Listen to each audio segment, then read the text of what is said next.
So what's the difference between the traditional fee-for-service / insurance model versus the direct dental care model with Rising Dental Club?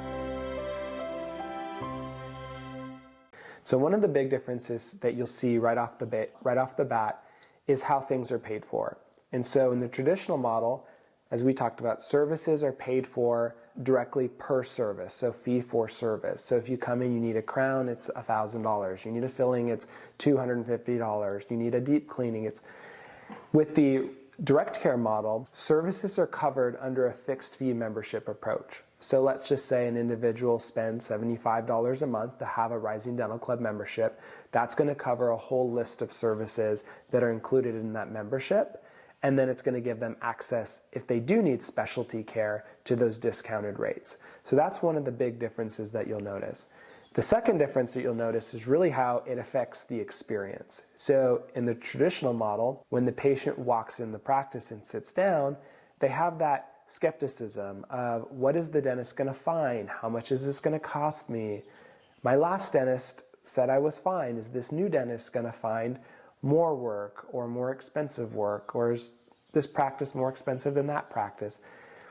With the direct dental care model, the whole goal is to provide the patient confidence. So when they walk in the chair and they sit down in the chair, they have confidence knowing that that provider is going to provide them the care that's in their best interest. So the care that's preventive, conservative, proactive, advanced.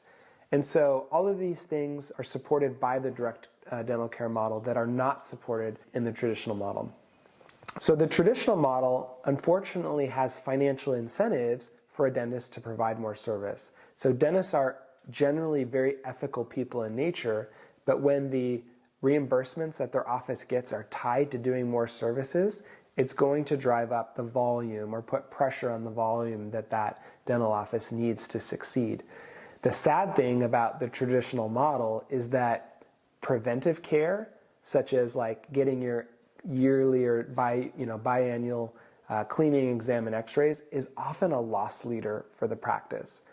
In today's, oftentimes dental practices are almost losing money when the patients come in for just a cleaning, exam, and x-rays. It's very difficult for that practice to survive off of that.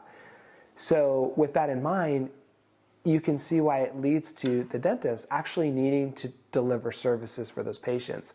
Now, usually and often those are services that those patients need, but the incentives and the alignment are to treat more and sooner in that model than, let's say, in the direct dental care model, where really the incentives are aligned with the patient and the provider to be proactive, conservative, minimally invasive, and really to strengthen the relationship between the doctor and the patient.